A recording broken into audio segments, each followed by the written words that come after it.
네, 반갑습니다. 저를 아시는 분도 있고 모르시는 분도 계실 텐데 앞으로 오후 예배 때 더 자주 보게 될 테니 많이 익숙해지시면 감사하겠습니다.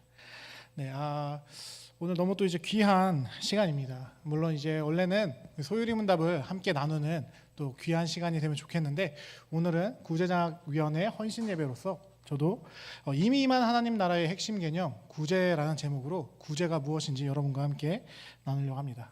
그래서 옆에 있는 분들과 이렇게 먼저 인사 나누면 좋을 것 같습니다. 네, 사랑하고 축복합니다. 네, 네, 네. 구제장학위원회 헌신예배 나오신 여러분을 저도 사랑하고 축복합니다. 네, 저는 오늘 여러분과 함께 구제라는 것이 무엇인지 생각해 보려고 합니다. 구제라는 사실 말을 모르는 사람은 없을 겁니다. 네이버 국어사전에 제가 한번 검색을 해봤는데요. 구제라는 말은 이런 뜻으로 나오더라고요. 자연적인 재해나 사회적인 피해를 당하여 어려운 처지에 있는 사람을 도와줌. 네, 그래서 한자로 보게 되면 구제는 구원할 구자에 도울 제, 원조할 제자를 써서 말 그대로 구원하고 도와준다라는 의미를 가지고 있습니다. 네, 이것이 우리가 일반적으로 이해하고 있는 구제라는 개념일 것입니다.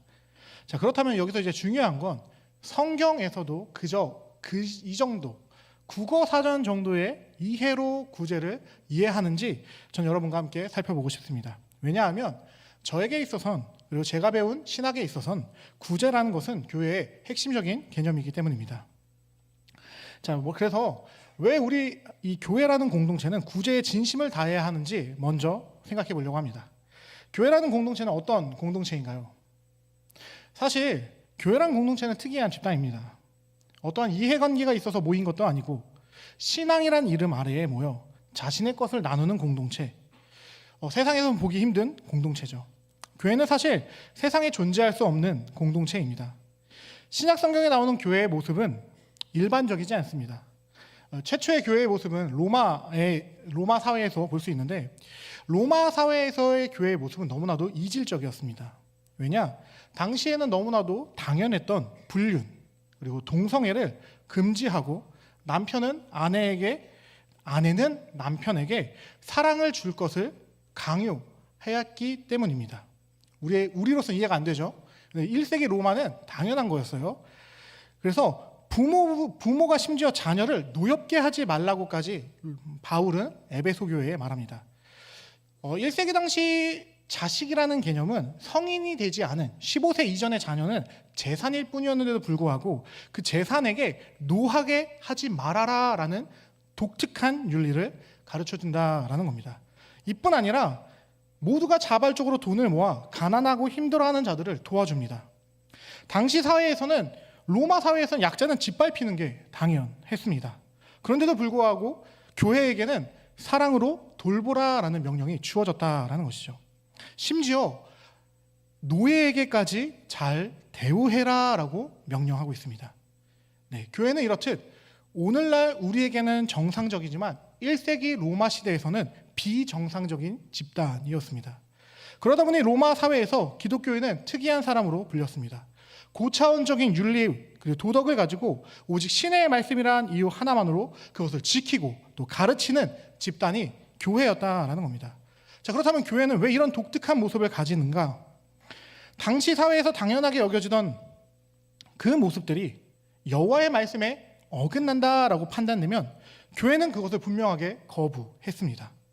로마 사회 안에 살지만 다른 세상을 사는 삶, 사실 교회는 하나님 나라의 모델하우스이기 때문이다라는 겁니다. 삼위일체 하나님께서는 이 세상에 자신의 통치가 온전히 임하면 세상이 어떻게 변할 수 있는지를 보여주시고자 이 세상 가운데 교회를 두셨다라는 거죠. 그러다 보니 자기 마음대로 사는 사람들이 모임이 아니라 하나님의 통치함을 받는 하나님 나라의 백성으로서의 삶을 살아가는 이들은 다른 삶을 선택할 수밖에 없었다라는 것이죠. 자, 여러분이 생각하는 하나님 나라엔 노예가 있습니까? 불륜과 동성애, 자녀를 하등하게 대하는 등 이런 말도 안 되는 일들이 벌어지는 것이 하나님 나라라고 한다면 믿어지시나요? 당연히 아니겠죠.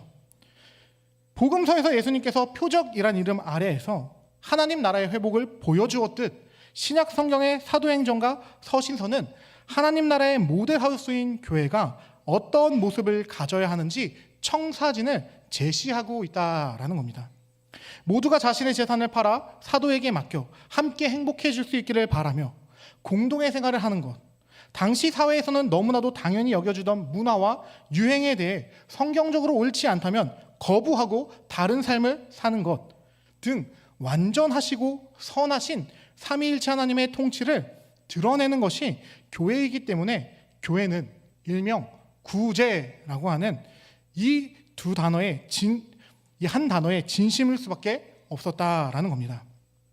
왜냐하면 성경은 하나님 나라란 공의와 정의가 행해지는 곳이다라고 소개하고 있기 때문입니다. 구약에 아브라함을 하나님이 부르시고 그에게 그의 민족이 무엇을 이룰 건지 예고하면서 이러한 언약을 주십니다. 창세기 18장 19절 말씀인데요. 함께 읽어보겠습니다. 시작. 내가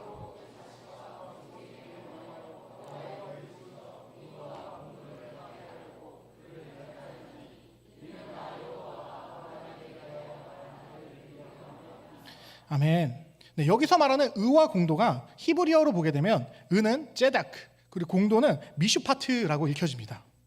아브라함을 택하신 이유가 이 땅에 여호와의 통치, 즉 제다카와 미슈파트를 온전히 드러내게 하기 위해서 그를 불렀다라는 겁니다. 그리고 정말 주님은 역사 가운데 그 일을 이루십니다. 바로 다윗 때인데요. 다윗이 통치하던 시대에 어떤 일이 일어나느냐? 사울이 물러가고 다윗이 블레셋을 전부 승리한 이후에 성경은 이렇게 말합니다. 사무엘하 8장 15절 말씀 함께 읽겠습니다. 시작. 다윗이 온 이스라엘을 다스려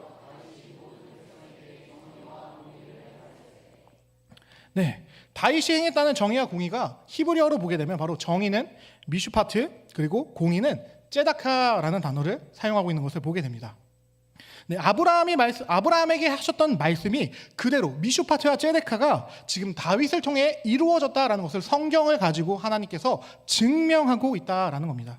아브라함의 자손 중 다윗, 유다 지파의 다윗이 왕이 되어 드디어 하나님께서 그렇게 소망하던 그 구제의 핵심 개념 미슈파트와 제데카가 이루어진 세상이 이루어졌다라는 거죠.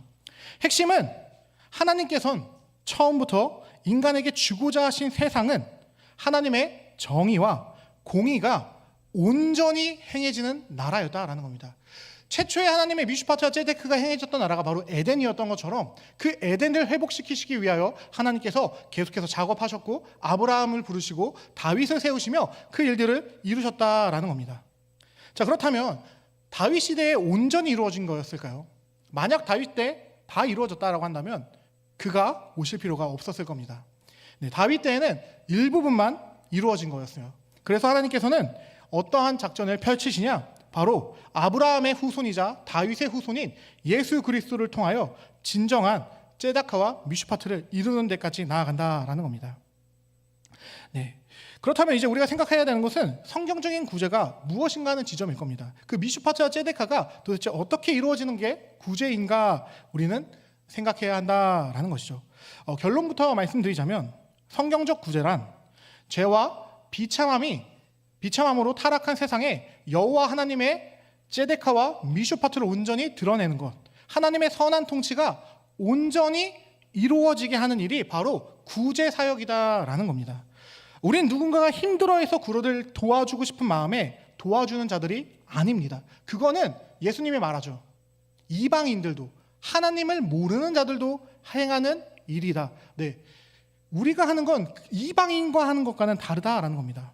악함과 비참함에 짓눌려 하나님의 형상으로서 제 기능을 발휘하지 못하고 파괴된 삶을 살아가는 이들에게 하나님의 온전한 통치가 미치도록 하는 것이 우리가 추구해야 하는 구제다라는 것이죠.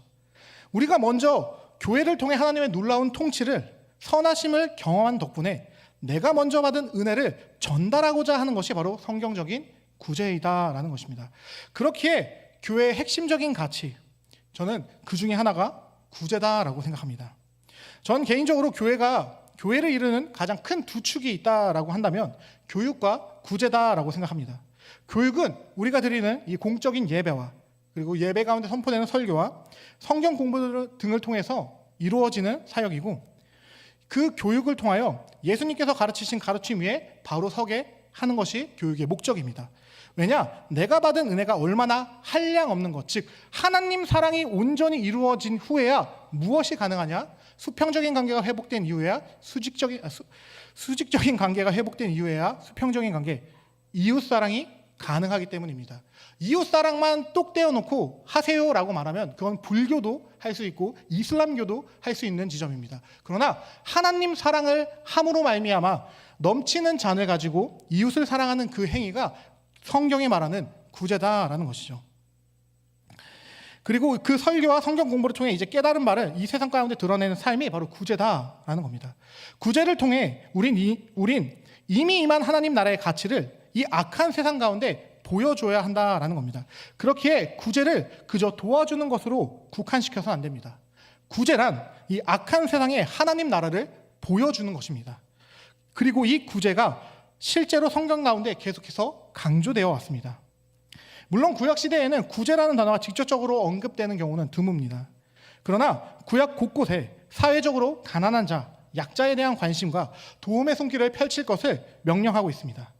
계급이 나누어지고 누군가는 가난하고 병이라는 그 죽음이라는 죄의 결과로 몸이 약하거나 사회적으로 약한 자들에게 그들에게 선하신 하나님의 창조에 속하지 않은 일들을 몰아내는 일을 우리가 하라라고 요청하고 있다는 겁니다. 그렇기에 여호와께서는 자신의 선한 통치를 드러내야 함을 가르치십니다. 공의와 정의가 행해짐으로 세상의 악의 결과들이 줄어들기를, 심지어 종래에는 이 교회를 통하여 없어지기를 바라고 계시다라는 겁니다. 그 예로 이스라엘에선 신명기 14장 27절과 29절 말씀을 보면 이런 말이 나옵니다.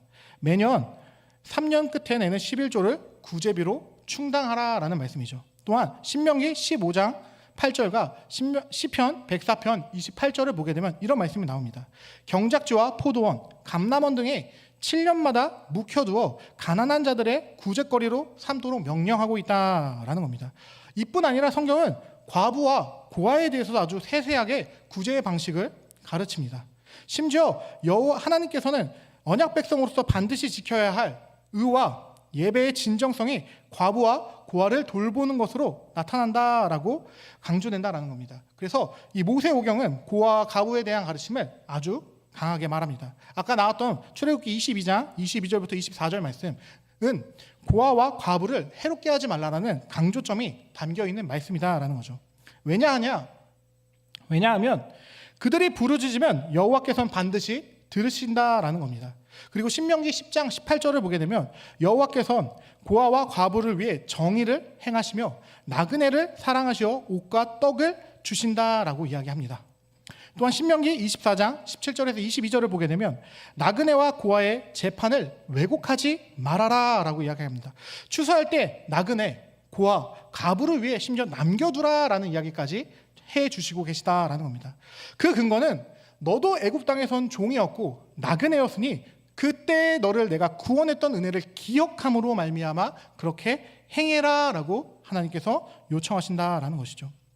뿐만 아니라 시가서와 예언서에서도 계속해서 이 고아와 과부, 나그네 등 연약한 자들에게, 이 죄와 비참함에 허덕이는 자들에게 힘이 없고 나약하고 타락의 결과로 갇혀있는 이들을 돌볼 것을 하나님은 명령하신다라는 겁니다.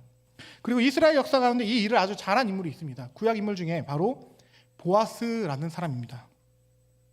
룻과 나옴이라는 사람이 죄의 결과인 비참함 속에서 허덕이던 그들을 율법의 가르침대로 정의와 공의를 행함으로 말미암아 그 누구도 바라지 않았던 기업 물을 자 아시죠? 룻기에 보게 되면 원래는 보아스보다 먼저 기업 물을 자가 있었습니다. 그러나 그가 이것이 너무 손해된다는 것을 깨닫고 기업 물는 것을 포기하고, 그러나 보아스는 그 과정에서도 내가 손해본다 할지라도 저들을 살리는 것이 하나님께서 원하신다라는 것을 알고 그런 일들을 행한다라는 겁니다.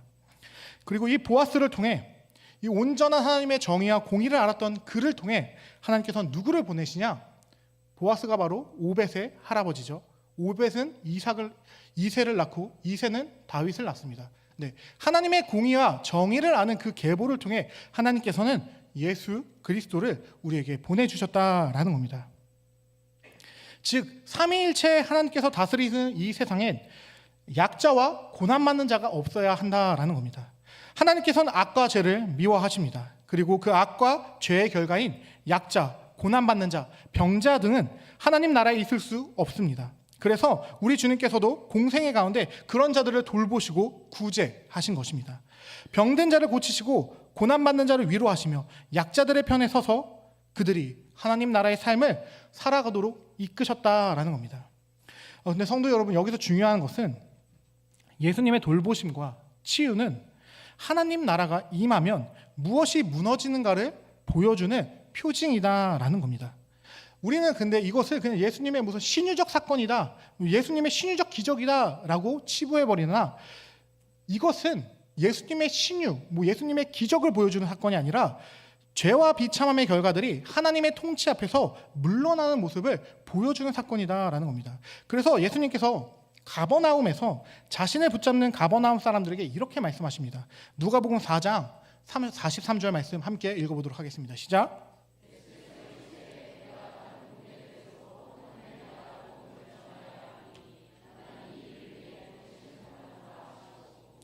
지금 예수님께서는 병자를 고치고 신유 사역을 하셨는데 뭐라고 하십니까? 이 행동이 하나님 나라의 복음이다라고 말씀하십니다. 즉 하나님 나라의 좋은 소식이란 병자들이 고쳐지는 것이다 라는 이야기를 하고 있다라는 겁니다. 그런데 하나님 나라와 병자의 고침이 무슨 상관이 있습니까? 병이 고쳐지는 건 그들에게 좋은 거지 도대체 하나님의 나라에 어떠한 유익이 있느냐라는 점을 우리는 생각해야 한다라는 겁니다. 사실 우리는 그냥 정말 예수님께 사람을 치유하는 능력이 있네 정도로밖에 보이지 않는다라는 것이죠. 그런데 이 사건을 시선을 달리하면 예수님의 본 의도를 깨닫게 됩니다. 바로 하나님 나라의 좋은 소식에 초점을 두고 병자 치유 사건을 다시 해석하는 겁니다. 주님께서 말씀하시고자 하셨던 건 이겁니다. 너희에게 하나님 나라, 하나님의 통치가 임하면 악함과 죽음과 비참함이 떠나간 것을 보여주었듯이 난 이제 다른 동네에도 이 놀라운 하나님 나라의 복음을 전파해야 한다. 네, 병자 치유는 신유 사역 정도가 아닙니다. 인간의 타락으로 망가진 세상에 들어온 죄와 그 죄의 결과인 병이 하나님의 온전한 통치, 예수 그리스도의 등장으로 말미암아 정복되고 있는 것을 보여준다라는 것입니다. 제가 말씀드리고 싶은 것은 예수님의 사역은 하나님 나라가 무엇인지를 보여주는 것이었다라는 겁니다. 그래서 예수님은 언제나 어딜 가든지 하나님 나라의 복음을 전파하셨지 다른 것을 이야기하지 않는다라는 겁니다. 그리고 이 예수님이 승천하신 이후 이 일을 누가 이어받았는 것이냐? 바로 교회 공동체가 이어받았다라는 겁니다. 먼저 은혜 받은 내가 먼저 그 사망과 죄의 통치에 묶여있던 내가 그리스도의 보혈로 말미암아 자유함을 얻어 이제는 내가 누리는 그 은혜를 이 세상에 흘려보내는 사역을 전가받았다라는 겁니다. 네, 우리는 이제 함께 지어져 감으로 말미암아 이 세상에 구제함으로 하나님 나라가 무엇인지를 보여주어야 한다라는 겁니다. 그래서 저는 이 교회라는 공동체는 하나님 나라의 모델 하우스가 되어야 한다라고 주장합니다. 구제는 구약에서만 중요한 게 아닙니다. 신약에서도 중요하다라는 것을 우리는 분명히 알아야 합니다. 앞에서 말씀드린 것처럼 전 교회의 두 가지 핵심 가치가 바로 교육과 구제다라고 생각합니다. 예수님께서는 성자 하나님으로서 하나님 나라의 복음을 구제로 행하셨다면 교회는 이제 그의 몸된 공동체로서 이 구제에 힘써야 하면 당연하다라는 것이죠. 그 대표적인 예시로 사도행전에서 교회가 다양한 모습으로 구제를 하는 것을 우리는 마주하게 됩니다. 재산을 팔아 공동생활을 해 모두가 하나님의 통치 안에서 합력하여 선을 이루는 삶을 추구했으며 그 재산을 관리하고 헬라파 과부들을 돌보는 일을 위해 집사직분을 세우기도 했다라는 것이죠. 교회는 과부들과 약자들을 계속해서 돌보아 왔습니다. 그리고 처음엔 그 교회의 재정과 매일의 구제를 사도들이 담당했었죠. 당연히 교회의 리더인이 그 일들을 했어야 했을 겁니다. 그러나 문제가 발생합니다. 교회가 급격히 성장하다 보니 헬라파 과부들이 매일의 구제에 빠져 그들의 삶이 힘들어졌다라는 겁니다. 그리고 이 일을 헬라파 유대인들이 알게 되었죠. 그래서 12사도가 교인 전부를 불러 모아 회의를 진행합니다. 최초의 공동회의가 열리게 된 겁니다. 다른 것이 아니라 사도들이 재정을 관리하는 일을 마땅하지 않다. 그래서 성도 중에 능력 있는 사람들을 뽑아 그 일을 맡기는 것이 어떻겠느냐 하는 안건이었습니다. 그리고 이 내용은 너무나도 합리적인 말이었기에 성도들은 그 말대로 사도들은 말씀과 기도하는 일에 전념하고 교회 재정을 관리할 직분인 집사를 뽑기 시작합니다. 네, 신약의 교회는 구제가 얼마나 중요한지 알고 있었습니다. 그렇기에 아예 구제 자체를 담당할 직분을 세웠다라는 겁니다.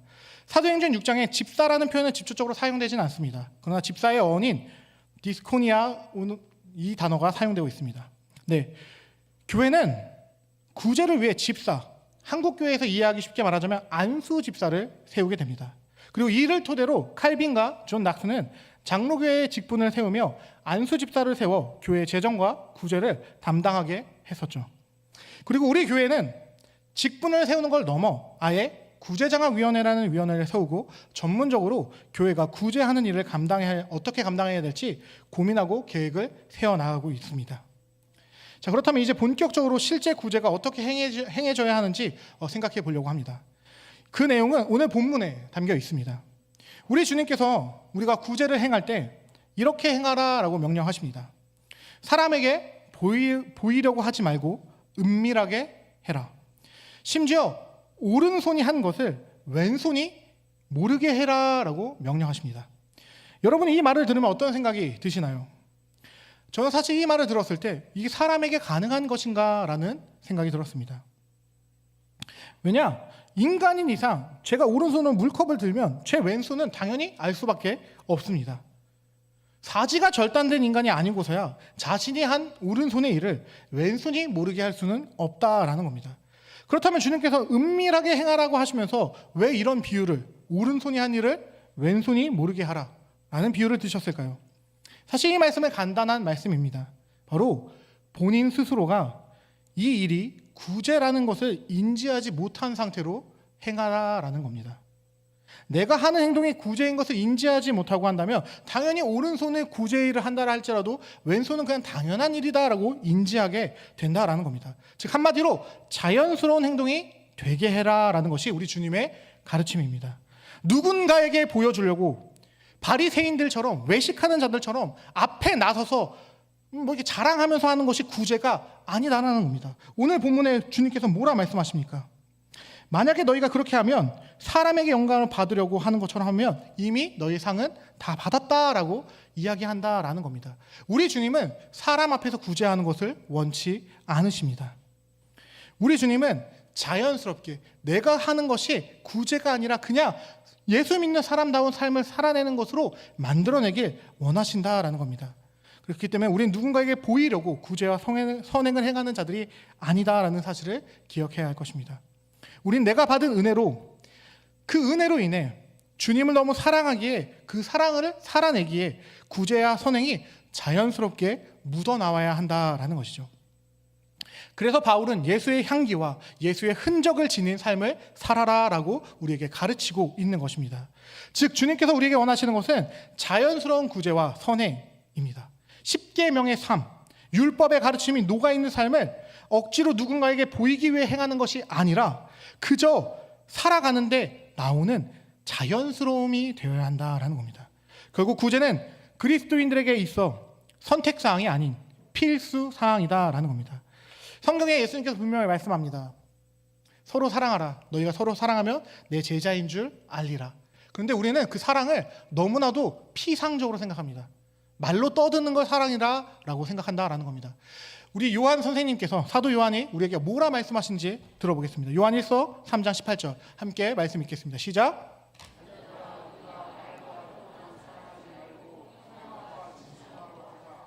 얼마나 사도 요한이 역겨웠으면, 교회가 하는 행토가 얼마나 마음에 들지 않았으면 이 단어의 원어로 보면 너무나도 강력합니다. 너희가 하는 건 토가 나온다라는 그런 어조란다라는 겁니다. 말과 혀로만 하는 건 아무것도 아니다. 행함과 진실함으로 하는 것이 진정한 사랑이다라고 가르치고 있다라는 겁니다. 우리 교회가 예수님의 가르침대로 구제와 선행이 자연스러운 공동체가 되기를 소망합니다. 그럴 때 세상이 우리가 예수의 제자인 걸 알게 될 것입니다. 그러나 아시겠지만 이는 억지로 우리가 하고 싶다고 누군가에게 보이기 위해서 하는 것이 아닌 오른손이 한 일을 왼손이 모를 정도로 자연스럽게 만들어야 합니다. 우리는 이런 삶을 통해 세상에 악함과 비참함이 점차 정복되며 하나님 나라가 확장되는 것을 보게 될 것입니다. 말씀을 맺도록 하겠습니다. 오늘은 구제장학 헌신 예배로 신구약의 성경이 가르치는 구제의 의미에 대해서 깊이 있게 생각해 보았습니다. 구제는 교회의 핵심입니다. 하나님 나라의 모델 하우스인 교회는 이 죄와 비참함이 넘치는 타락한 세상 가운데 그리스도의 온전한 통치를 보여주어야 합니다. 만왕의 왕 되시고 나의 구주가 되신 그분이 나를 다스리고 있다라는 것을 보여주고 그로 말미암아 세상 가운데 온전한 하나님 나라를 보여줄 수 있어야 한다라는 겁니다. 하나님 나라는 확장되어야 합니다. 그리고 그 확장되는 원동력이 바로 구제이다라는 겁니다. 다시 말씀드리지만 성경에 말하는 구제는 간단합니다. 하나님의 선한 통치가 드러나는 것. 단순히 도움을 주는 정도가 아니라 하나님 사랑이 타고난 타락한 세상 가운데 교회를 통하여 전달되는 것. 그리고 그 일을 우리는 해야 한다라는 겁니다. 우리가 그리스도의 제자라면 이미 우리가 그 은혜에 깊이 감격했기 때문에 말과 혀가 아닌 행함과 진실함으로 우리는 구제를 할 수밖에 없다라는 것이죠. 저는 이 오송생명교회가 구제장학위원회에만 구제를 맡기지 않았으면 좋겠습니다. 물론 우리가 많은 부분들은 그들에게 위림하고 그들이 만들어주는 방향대로 따라가야 할 것이지만 그들에게만 맡겨놓고 보내는 선교사라는 그런 말도 안 되는 말에 빠져서 나는 구제장학위원회에 맡겼으니까 괜찮아 라는 생각에 빠지지 않길 바랍니다. 여러분 스스로가 예수의 제자로서 그 구제의 일을 함께 힘쓰길 간절히 소망합니다. 우리가 받은 은혜대로 그 은혜를 나누고 그 은혜가 흘러넘치는 공동체를 만들어냅시다. 그리스도인으로 산다라는 것은 다른 것이 아닙니다. 우리가 살아가는 삶의 현장을 하나님의 통치가 드러나는 곳으로, 구제가 있는 곳으로 만들어가는 것입니다. 구제를 거창한 도움을 주는 것으로만 생각하지 않길 바랍니다. 그리스도인의 그리스도인다운 자연스러운 삶이 곧 구제이고 선행이다라는 말 기억하시길 간절히 축복하며 제가 기도하도록 하겠습니다.